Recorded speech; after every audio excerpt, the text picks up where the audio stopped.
I don't want a lot for Christmas. There is just one thing I need.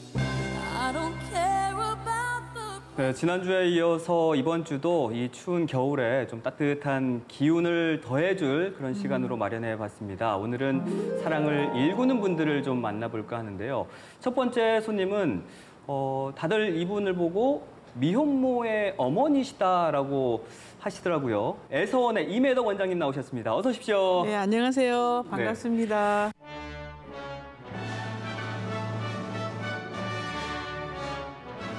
혹시 제 소개 마음에 드시나요? 네, 마음에 들어요. 아마 우리 엄마들이 엄청 좋아할 것 같아요. 제가 들어보니까 제주에 미혼모 시설이 그 애서원이 유일하다고 들었거든요. 맞나요? 네, 맞습니다. 맞습니다. 네. 정확히 어떤 곳인가요? 결혼하기 전에 임신을 해서 그렇게 위기에 어떤 임신과 출산을 한 여성들을 위한 공간입니다. 여기서 한 1년 반 정도 지내다 나가는데요. 대충 우리가 10대, 20대, 30대, 심지어는 40대인 경우도 있어요. 예전에는 never married, 그러니까 결혼해 본 적이 없는 그런 미혼모들만이 여기에 입소 자격이 있었습니다. 근데 요즘에 와서는 기혼의 여성도 어떤 폭력이라든가 또는 뭐 다문화 그리고 다양한 기혼의 상황에서도 또 이혼을 준비하거나 이런 상황에서 또 임신이 가능한 경우가 있거든요. 그래서 위기의 임신과 출산을 한 여성들은 누구나 도와주고 있습니다. 네. 그 시설을 찾는 미혼모 분들은 어떤 사연을 좀 가지고 오세요? 사례마다 다 다른데요. 기억나는 사례를 몇 가지 말씀드린다면 이제 임신한 상황을 알게 됐어요. 아무에게도 말을 못하고 꽁꽁 이제 혼자서 고민을 하다가 갈 곳이 없는 거죠. 배가 불러오게 되면서 갈 곳이 없다는 걸 알게 돼요. 그 직장에서도 누가 알까 봐서 빨리 직장을 그만둬야 되고 게다가 가족들이 알까 봐서 일단 가족하고는 이제 나와야 되고 집에서는 나와야 되기 때문에 갈 곳 없는 엄마들이 마지막으로 놓고 하는 곳이라고 저는 생각을 합니다. 또는 갈 곳이 없어서 오는 엄마들은 상당히 불안합니다. 불안하고 우울하고 처음에 왔을 때 아무하고도 대화를 안 나누고 심지어 상담이 안 되는 경우가 있어요. 한마디 말도 안 하기 때문에. 그래서 무슨 말만 하면은 울음이 터져 나오기 때문에 그럴 때는 아주 기본적인 상황만 이렇게 상담을 하고요. 좀 기다려줍니다. 그리고 다른 엄마들하고도 대화를 안 나누는 경우가 있어요. 이렇게 약간 불안한 상태로 오셨다가 네. 이제 애서원에서 생활하다 보면 미혼모분들이 많이 바뀌나요? 이렇게 처음에는 굉장히 자기가 이 처한 상황을 받아들이지 못해서 불안해하고 이렇게 하지만 여기 오면 다 언니들이잖아요. 언니들이고 동생들이고 하니까 이런 비슷한 처지에 있는 엄마들끼리 서로 치유하는 그런 시간에 의지도 하면서. 의지하죠. 그러니까 이런 자매애가 형성이 돼요. 그러는 가운데서 많이 치유도 되고 거기서 오는 어떤 안도감 그리고 다양한 프로그램을 통해서 자기를 발견하는 그런 시간들 이런 시간들을 경험하게 되고 이번에 코로나를 통해서 저희 애서원은 완전히 차단이 됐어요. 사실은 저희들은 엄마들은 거기서 얻어진 것도 있어요. 그러니까 안내 일기처럼 이런 차단된 어떤 공간 속에서 오히려 자기 자신을 발견할 수 있는 그런 기회가 있었거든요. 그래서 저희들이 이제 어떤 프로그램을 마련했냐면은 그 후원금을 이용해서 코로나 일기 쓰기를 했어요. 그래서 모든 엄마들에게 일기장을 나눠줘가지고 우리도 안내 일기와 같은 그런 걸작품을 한번 만들어보자. 저희 엄마들에게는 그 코로나 일기를 쓰면서 자신과 대화를 나누는 아주 소중한 그런 기회가 되었다고 합니다. 네, 10대에서 40대까지 애서원을 찾아온다고 했는데 그래도 1년 반이니까 1년 6개월이면 떠나야 되는 거잖아요. 맞아요. 떠날 때 정말 가슴 많이 아프시겠어요. 네, 처음에 제가 굉장히 로맨틱하게 이 일을 시작을 했는데요. 우리가 미혼모 하게 되면 드라마의 여주인공이다 아니면 뭐 영화 속의 그 비련의 여주인공을 생각할 수가 있잖아요. 네, 그런데 실제로 운영을 하다 보니까 드라마 속의 여주인공이라기보다 훨씬 더 열악한 그런 조건의 엄마들을 많이 만나게 됩니다. 그래서 무엇보다도 가장 가슴 아팠던 거는 가족들이 이제 품어주지 않았을 경우 굉장히 마음이 아프거든요. 그죠, 17년 전에는 아이들이 1년 반 만에 아기를 데리고 엄마들이 나갈 때는 자립정착금이라는 것도 없었어요. 아무것도 없었고, 그다음에 아동 양육비, 아동 수당 이런 게 아주 전무했을 때거든요. 그런데 아기를 1년 반 만에 나가야 되는데 아기를 데리고 엄마들이 가지고 가는 물건은 딱 한 가지예요. 아기 기저귀 가방. 그리고 아기를 업고 나가는데 그때는 정말 마음이 아팠습니다. 그래서 그리고 갈 곳도 없잖아요. 집도 없고 그리고 집에서는 받아주지 않았고 그래서 그때 갈 곳이 없는 엄마들에게 아기들을 이제 어린이집 보내놓고 서로가 아기를 봐주는 퇴근한 다음에 서로 아기 봐주는 그런 시스템으로 공동생활 가정을 그때 만들었습니다. 그래서 새로 생긴 그 공간이 뭐죠? 아기 사랑 엄마의 집. 아기 사랑 엄마의 집. 네. 이 아기 사랑 엄마의 집을 만드는 또 과정이 있었다면서요? 네. 아기 사랑 엄마의 집이 어떻게 생겼는지 제가 설명을 드릴게요. 사실은 이제 제주시에 방문을 많이 했죠. 계속 두드렸어요. 노크를 했어요. 엄마들이 사는 공간을 좀 마련해 달라. 근데 마련했는데 예산이 없다고 다 하잖아요. 이렇게 해서 굉장히 거부를 많이 당했죠. 그래서 제주시에 여러 번 방문했다가 이제 이거는 뭐 가족 뭐 정책과라든가 여성 정책과로 가서는 안 될 것 같다. 그래서 시장님을 만나야 되겠다. 제주시장. 네, 제주시장님을. 네, 김영훈 시장님이시죠. 김영훈 시장님 지금은 돌아가셨지만 참 제가 죄송하죠. 왜냐하면 저도 속을 많이 섞였으니까. 그래서 시장님이 마지못해 이제 약속을 잡아주셨어요. 이건 저 혼자만의 힘으로는 안 되고 당사자들과 함께 움직여야 되겠다 생각을 해서 엄마들에게 포대기로 아기들 다 업자. 그래서 업어서 가자 했더니 엄마들이 자기들이 어떻게 시청에 가냐, 시장님을 어떻게 만나냐고. 그래서 할 수 없어. 우리가 너 함께 가지 않으면 집이 안 나오고 어떤 서비스도 없다. 그러니까 우리가 함께 가서 만나보자. 원장님 거의 몸으로 뛰셨네요. 몸으로 뛰었죠. 몸으로 뛰었고 그래서 이제 저희들 시간이 됐어요. 딱 해서 이제 시장님실에 들어가니까 시장님이 너무 놀래서 저만 들어온 게 아니라 뭐 애기 업은 엄마들이 우르르 이게 5명이 함께 갔거든요. 시장님이 너무 놀라신 거예요. 그래서 시장님이 이만저만해서 엄마들이 살 공간과 그리고 엄마들이 그래도 1년간 먹고 지낼 수 있게끔 직원 같은 사람은 없어도 된다. 엄마들이 스스로 모든 걸 할 수 있으니까 엄마들이 살 공간과 1년간 함께 먹고 살 수 있는 거면 되지 않겠는가.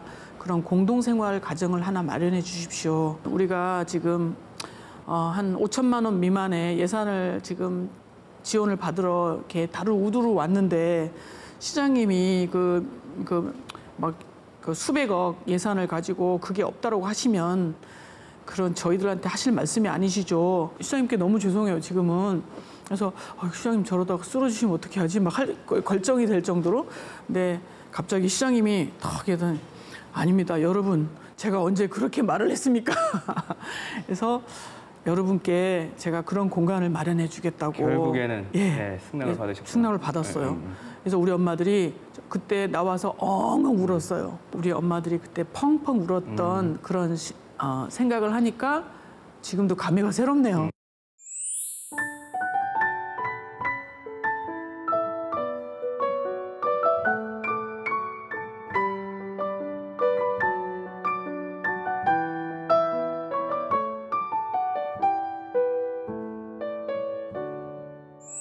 그럼 어떻게 이 쉽지 않은 일을 처음에 선택하게 되신 거예요?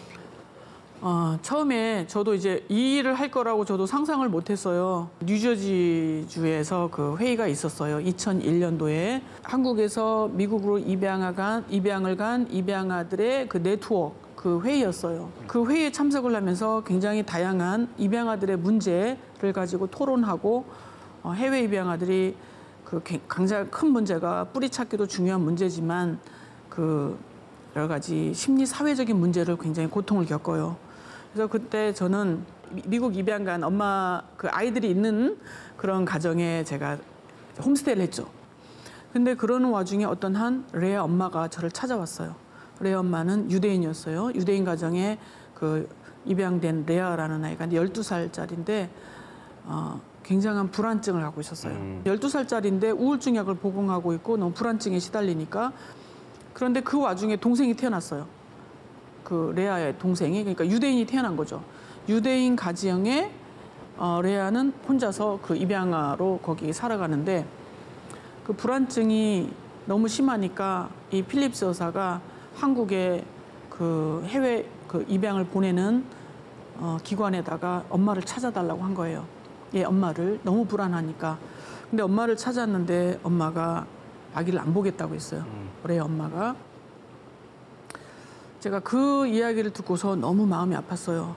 그러니까 이 아이는 입양을 갔을 때 엄마에게 한 번 버려졌고 그다음 두 번째 다시 엄마에게서 엄마를 보고 싶어 했지만 이제 거부당한 거잖아요. 그래서 그러고 나서 제가 그 뉴저지에 며칠간 함께 지냈는데 잠을 잘 수가 없었어요.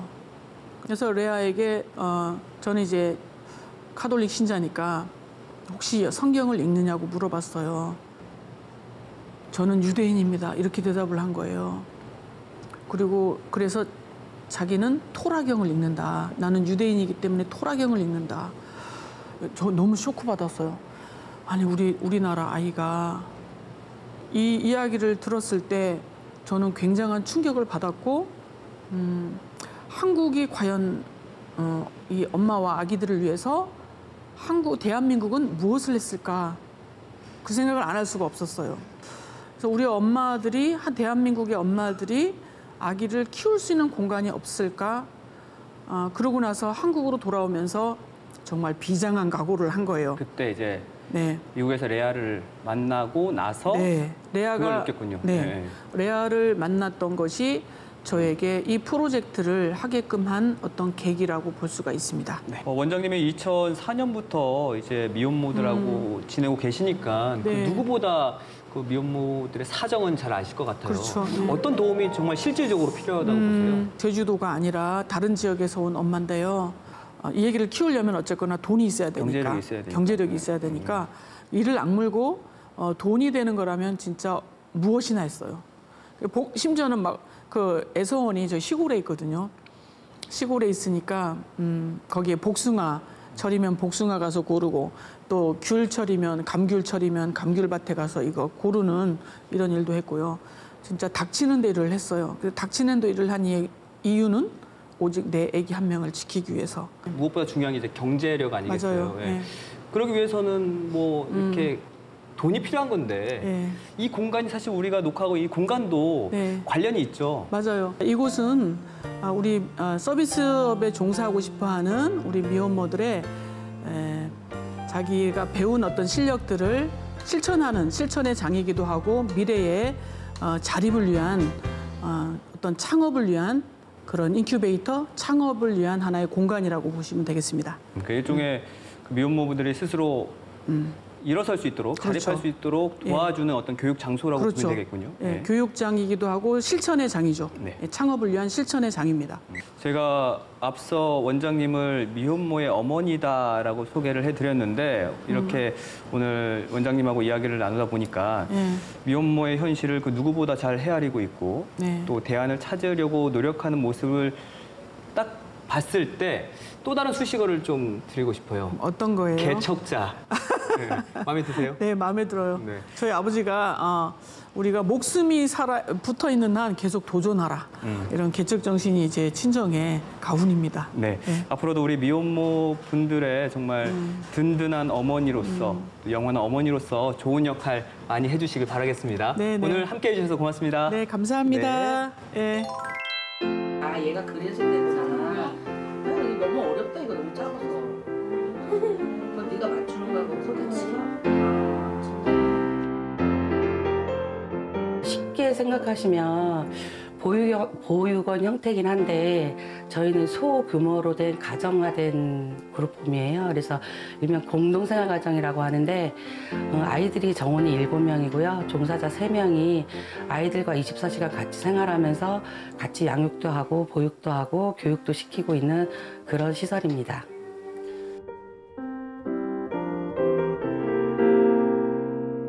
저희는 그냥 일반 가정집이랑 똑같아요. 고등학생들이 있기 때문에 아침에 한 5시부터 깨워서 아침 준비해주고 뭐 세수시키고 해서 줄줄이 이제 중학생, 초등학생 일어나면 아이들 다 아침에 준비시켜서 아침 먹이고 준비물 챙겨서 학교 보내고 일반 엄마가 하는 것처럼 똑같이 아이를 양육하는 일이에요.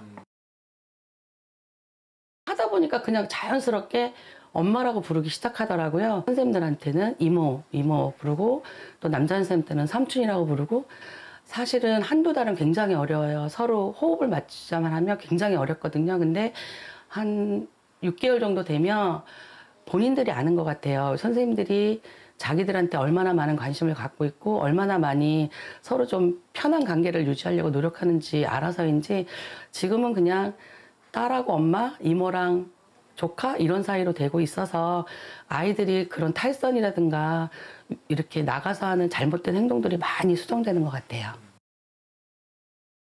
저희가 5살부터 대학생까지 있다 보니까 생긴 것도 같이 살다 보니까 좀 비슷해지더라고요. 그래서 비슷비슷하고 나이도 어린 친구부터 큰 친구까지 있고 어른도 몇 명 있고 이러니까 가족인 것 같은데 또 묘하게 가족이 아닌 거죠.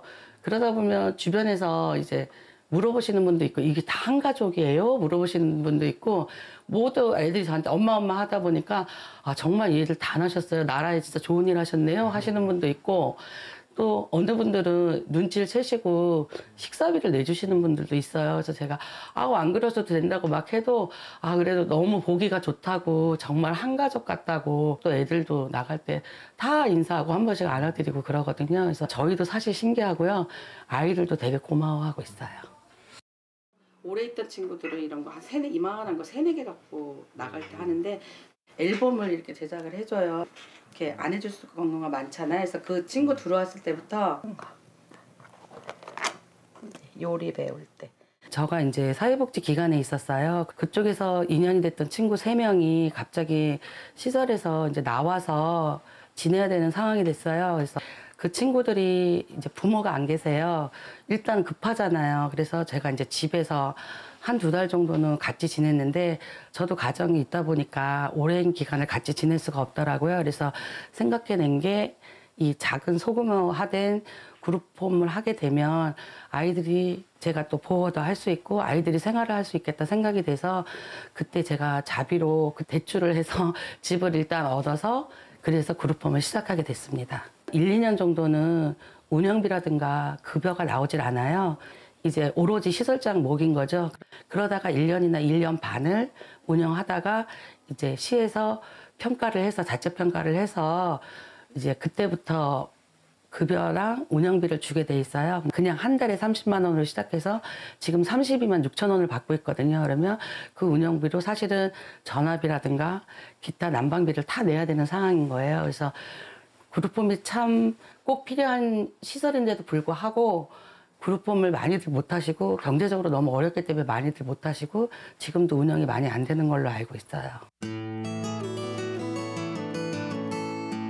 아마 겨울방학 때부터 코로나가 시작돼서 아이들이 방학 끝나고도 계속 학교를 못 가고 이제 원격 수업을 하는데 아이들이 아까 말씀드린 것처럼 7명이다 보니까 종사자는 2명이 근무를 하잖아요.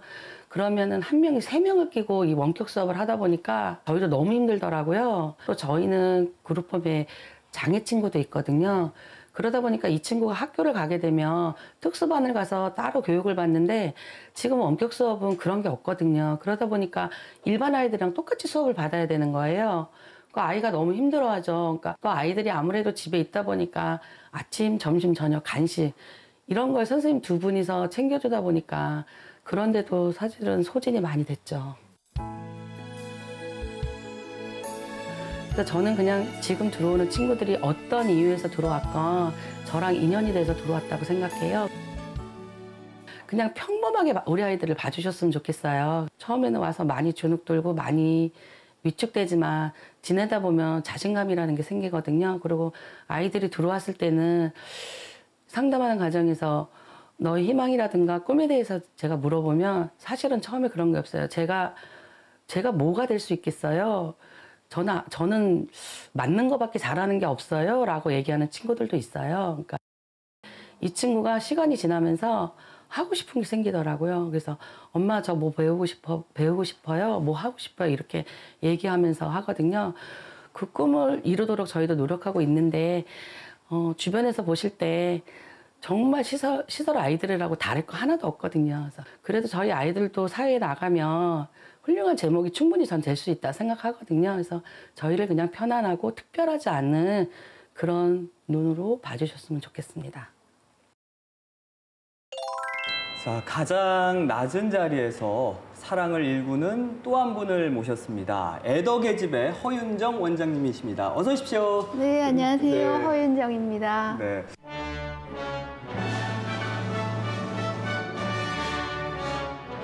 사실 제가 애덕의 집을 딱 들었을 때 조금 생소했어요. 그래서 네. 좀 찾아봤거든요. 네. 이게 사랑을 창조하는 집이다라는 뜻이더라고요. 맞나요? 네. 네, 그렇게 말씀들 해주시고요. 뭐 라틴어로 치면 까리타스라는 뭐 사랑, 자선, 애덕을 실천한다는 그 의미를 내포하고 있습니다. 그러면 애덕의 집이 정확히 어떤 곳인가요? 네, 제주 가톨릭 교회에서 최초로 2003년 12월에 개원을 했고요. 지금 벌써 17살입니다. 17년째가 됐군요. 네, 이제 청소년기 가장 왕성하게 움직일 그런 나이인데요. 저희 중증 장애인들이 함께 50명의 장애인들이 함께 모여서 살아가고 있는 집입니다. 50명의 장애인들이 함께 살아간다라고만 네. 들었을 때 네. 사실 저는 딱 떠오르진 않아요. 네. 좀 구체적으로 설명해 주신다면요. 네, 그 다양한 장애를 가지고 계신 분들, 특히 뭐 지적 장애가 대부분이고요. 자폐 장애인도 계시고 뇌병변 장애, 치매를 앓고 계신 분도 계시고 그런 분들이 그냥 가족, 일반 가정처럼 오손도손 사랑을 나누며 살아가는 집이에요. 대가족이라고 할 수 있겠죠. 근데 그렇게 대가족이라고 표현을 해주셨는데 네. 같이 어우러지면서 살기가 어떻게 보면 좀 쉽지 않겠다라는 생각이 들거든요. 그렇게 생각할 수도 있겠지만 우리 옛날의 모습을 보면 그런 대가족일수록 가족들하고 함께 지내는 시간들이 더 많죠. 각 개별마다 자기가 원하는 삶은 다 달라요. 그렇지만 우리 일상의 비장애인들과 사는 것처럼 똑같이 아침에 일어나서 각기 일어나는 시간도 다 다르죠. 일어나서 씻고 밥 먹고 또 자기가 원하는 TV 시청하고 놀고 싶으신 분은 놀고 방에서 자고 싶은 사람은 편안히 주무시고 뭐 조격이니 산책이니 드라이브니 본인들이 하고 싶은 거를 표현을 하시는 분도 있지만 대부분은 지적장애 분이라 인지가 3살 내지 5살 정도밖에 안 되세요. 그러면 언어적으로 소통하시는 분도 간혹 계시지만 대부분이 손짓, 발짓, 아니 저희 선생님들이 10년 넘게 함께한 선생님들이 얼굴 모습이나 그 손으로 이렇게 하는 모습들을 보면서 아 저분이 뭘 하고 싶구나 그런 걸 좀 아세요. 그럼 거기에 맞춰서 그 당사자들의 욕구에 따라서 또는 저희 선생님들의 필요에 의해서 아 저분에게 저게 꼭 필요할 거다 생각한 부분들을 지원을 하는 거죠. 그러니까 24시간 정말 신경을 안 쓸 네. 시간이 없을 정도로 네. 되게 힘드실 것 같아요. 네. 그분들의 정말 손과 발이 해주고 계신데 네. 그분들은 어떤 분들이세요? 네, 그래서 저는 저희 선생님들을 뵈면 고개가 먼저 절로 숙여져요. 나이가 20대에서 70대 분까지 이렇게 살고 계신데요. 평균 연령이 45세 정도입니다. 그 이분들의 현재 연령이 45세라고는 하지만 저희 비장애인에 비하면 한 60세 정도의 기능을 가지고 계세요. 저희보다는 훨씬 더 노화가 빠르시기 때문에 그 가장 비장애인이면 45세면 가장 일을 많이 할 수 있는 그런 연령이지만 저희는 노화가 시작됐기 때문에 거의 모든 활동에 있어서 손발의 역할을 저희가 다 해드려야만 되는 건데요. 특히 뭐 화장실 가는 부분에서부터 혼자서 이렇게 뒤처리를 못 하시기 때문에 선생님이 반드시 따라가야 돼요. 저도 이제 식사를 하시다가도 그냥 가세요. 저희 같으면은 좀 참았다가 간다거나 그러는데 그냥 숟가락 놓고 막 가면 선생님도 식사하다가 따라가셔요. 가면 이제 변을 다 보시면요. 선생님이 쳐다봐요. 그걸 보고 아 물은지 또 양은 얼마나 됐는지 또 냄새는 어떤지 그걸 다 확인을 하셔가지고 기록을 하셔요. 그리고 선생님들하고 공유를 하셔서 오늘 이분이 변을 잘 봤어요. 그러면 그 자리에 막 박수를 쳐드려요. 누구 씨 잘 봤어요. 그러니까 어떻게 보면 이분들에게 있어서는 변을 보는 일 자체도 저희에게는 아주 잘하신 일이고 큰 일이신 거죠. 그러니까 우리의 그냥 평범한 일상이지만 저희 가족에게 있어서는 건강을 측정할 수 있는 그런 도구가 되는 거죠.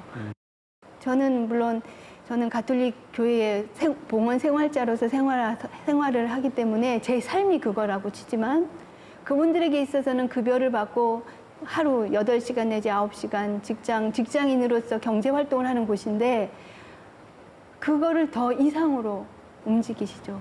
우리 선생님들을 보면 가장 낮은 곳에서 정말 이분들에게 있어서 본인이 가지고 있는 모든 사랑을 쏟아붓는 그 삶을 함께 살아가는 저희 선생님들이 있기 때문에 저희 애덕이집이 존재하는 것 같습니다.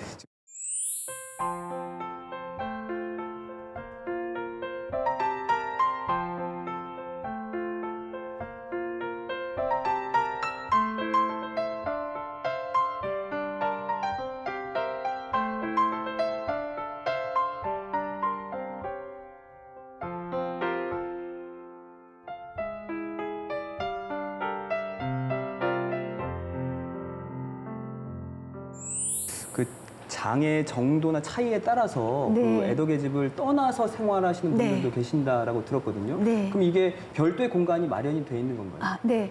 저희 집에서 살다가 그래도 언어적으로나 기능적으로 조금 다른 외부인들하고 지역 주민들하고 소통이 가능하다고 싶으면 원 내에서 1년 동안 훈련을 하세요. 외부에 나가서 본인들이 직접 밥을 해 먹든지 아니면 지역 사회를 이용하고 마트를 이용하고 그런 부분들을 할 수 있는 분들이 나가셔서 뭐 빌라나 아파트에서 저희가 지금 4곳에 나가서 살고 계신데 11명이 살고 계세요. 이 장애인분들에게 궁극적으로 중요한 거는 자립하실 수 있는 것. 또 더더군다나 지역 주민과 내가 나고 자란 그런 지역에 가서 그분들과 동등하게 주체적으로 살아갈 수 있는 환경을 만들어 드리는 게 저희 역할인데 그런 부분들을 더 훈련하고 살아가기 위해서 그러니까 지역 주민들하고 똑같이 살아가고 있습니다. 그러면 아까 그 집 내에서의 그 선생님들의 네. 역할을 이렇게 네. 말씀해 주셨는데 사실 정말 쉽지 않은 일인 네. 것 같거든요. 그런 어떻게 보면 희생이라고도 할 수 있겠는데 네. 그 일을 계속 할 수 있는 어떤 힘의 원동력 뭐라고 생각하세요? 저도 아침에 가면 뭐 일을 하다가도 이렇게 뭐가 안 풀리고 막 그러면 우리 가족들이 있는 데에 가면 막 반가워하죠. 반가우면 막 어떤 분은 뇌병변 장애를 가지신 분은 거의 대부분이 침대에 누워 계시면요. 침대에 저도 벌렁 들어 누워서 같이 막 씨름을 하는 거예요. 그러면 얼마나 좋아하고 막 그 웃음소리가 어린 아이들의 그 깔깔거리는 웃음소리 50대인 분이 그렇게 웃음소리를 보면 그분 안에서 저희가 평화를 느끼는 것 같아요. 우리가 세상에서 살아갈 때 사람들을 보면 저 사람 머릿속에 뭐가 있지? 혹시 뒤에서 뭔 말을 하지 않을까? 그런 생각들을 하게 되는데 이분들을 보면 그 눈을 보는 순간 어린아이의 그 천진함을 그냥 볼 수 있는 것 같아요. 보려고 보는 게 아니라 그냥 보여지는 거예요. 보려고 보는 게 아니라 보여진다. 예, 보여지는 그런 천진함 때문에 저희는 그 안에서 보면서 육체적으로는 힘들지만 심리적으로 또는 이 마음으로 저희를 끌어당기는 강한 힘이 있는 것 같아요. 그 힘 때문에 저희가 살아갈 수 있는 것 같습니다. 근데 원장님은 뭐 어떤 언짢은 일이 있어도 화를 전혀 안 내실 것 같아요. 인상을 보니까. 아니요, 그래서 화도 내기도 하는데요. 화났다가도 저희 가족을 보면 그게 싹 내려가요. 딱 봐도 천사표 원장님 같으세요. 아유, 감사합니다. 이제 애덕의 집을 운영을 하신 지가 17년째가 네. 됐다고 하셨는데 뭐 힘든 점, 어려운 점이 한두 가지였겠습니까? 그분들도 분명 그래도 고충은 있으실 것 같아요. 네, 일단 저희 애덕이 집이 물론 다른 시설들도 마찬가지겠지만 그냥 안전하게 돌보는 곳 그렇게 한정된 곳이 아니거든요. 그 안에서 다양한 교육들이 이루어져요. 세상 밖으로 나가기 위해서 일상생활 훈련에서부터 지금 현재 가지고 있는 기능을 다 유지할 수 있도록 해드리기 위해서 부분적으로 언어적 지원 또는 직접 해드리는 부분, 또 뒤에서 바라보면서 또는 영상을 통해서 이제 다양한 교육들이 이루어지는데, 정부 지원금과 그 도에서 지원되는 금액으로 그 직원들의 인건비 또는 공과금 등 운영비 일부를 하고 있어요. 그렇지만 이분들에게 있어 살아가는 데 필요한 그 훈련되어지는 교육비나 훈련비, 또 가정에서 살아가는 필요한 모든 비용들은 저희가 지역 주민들의 기부금으로 살아가고 있거든요. 지역 주민의 손길, 지역 주민의 따뜻한 마음으로 운영된다는 그런 사실을 좀 많이 기억해 주셔서 함께 찾아와 주셨으면 좋겠습니다. 그럼 애덕의 집이 꿈꾸는 세상, 어떤 네. 세상인가요? 네, 저희는 거창하지 않습니다. 그리고 특별히 남다르지도 않고요.